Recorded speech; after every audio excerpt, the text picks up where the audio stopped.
मेरा मानना है कि भगवान सब जगह है। प्रत्येक मनुष्य में, जानवर में, पेड़ पौधों में, कण कण में भगवान विराजमान है।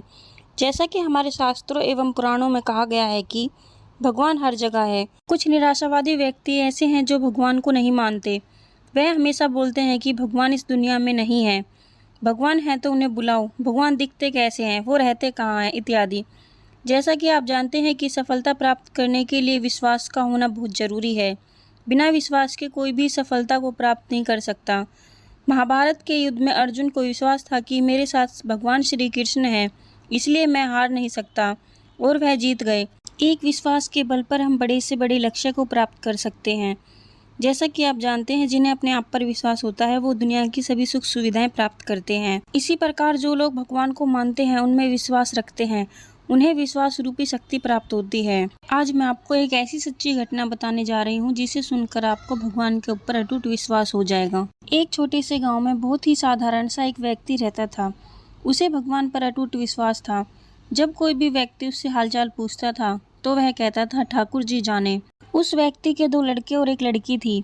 जब उसकी लड़की की शादी होने वाली थी तो उसने एक साहूकार से कुछ कर्ज लिया। कुछ समय बाद उसके दोनों लड़कों ने पैसे इकट्ठा करके अपने पिता को दिए और बोले कि पिताजी ये लो पैसे और साहूकार को दे आओ। उस व्यक्ति ने जाकर साहूकार से कहा, यह लीजिए साहूकार जी आपका मूलधन और ब्याज, और मुझे अपने कर्जे से मुक्त कर दीजिए। साहूकार ने एक पेज पर लिख दिया कि आपका पूरा कर्जा ब्याज सहित प्राप्त हुआ, आप कर्जा मुक्त हैं। साहूकार ने उस व्यक्ति से पूछा, इस पर क्या लिखा हुआ है? उस व्यक्ति ने कहा, मैं तो अनपढ़ हूँ, जो लिखा है वह ठाकुर जी जाने।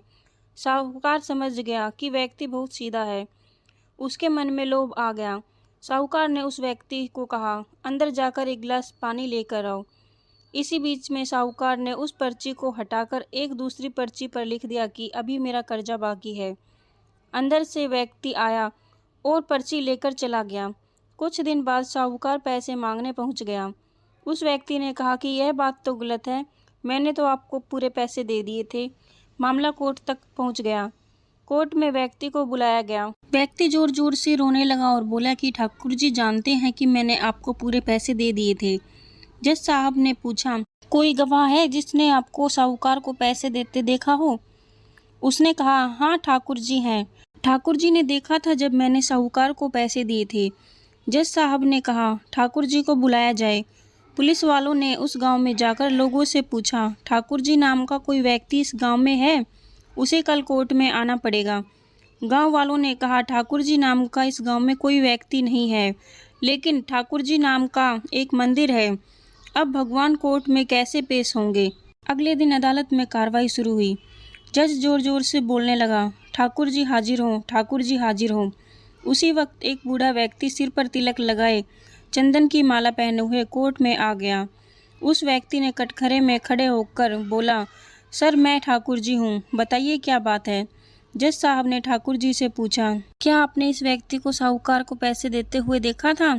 तब ठाकुर जी ने हाँ में जवाब दिया। हाँ जज साहब, मेरे सामने इस व्यक्ति ने साहूकार को पूरे पैसे ब्याज समेत दे दिए थे। आप साहूकार को यहाँ पर रोकिए और किसी व्यक्ति को साहूकार के घर भेजिए। साहूकार की अलमारी नंबर 3 में एक फाइल है।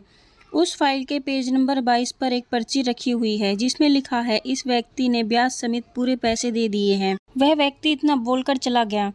कुछ देर बाद सिपाही वापस आया और जज साहब को एक पर्ची दी। उस पर्ची में लिखा था कि पूरा पैसा ब्याज समेत मिला। जज साहब ने कहा, ठाकुर जी कहाँ गए? उनको बुलाओ।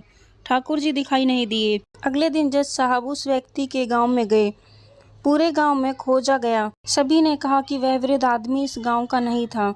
जज साहब समझ गए वह वास्तव में ठाकुर जी यानी भगवान ही थे। जज साहब ने उसी वक्त अपने पद से इस्तीफा दे दिया और उसी वक्त से वे भारत के सभी मंदिरों में जा जाकर उनके दरबार की मिट्टी को अपने सिर पर लगाते थे। किसी मंदिर में बैठते नहीं थे। जज साहब कहते थे, हमने भगवान को अदालत में बुलाकर खड़ा किया था, फिर मैं कैसे किसी मंदिर में बैठ सकता हूँ? इसी तरह जज साहब ने अपना पूरा जीवन मंदिरों में घूम घूम कर व्यतीत कर दिया। इसी तरह यदि आपको भगवान पर विश्वास है तो आपके बुरे वक्त में भगवान जरूर काम आएंगे। आप भले ही किसी भी धर्म के हों, आपके धर्म में जो भी देवता हो, अपने आप पर और अपने भगवान पर विश्वास रखिए, आपके सभी काम बनते चले जाएंगे।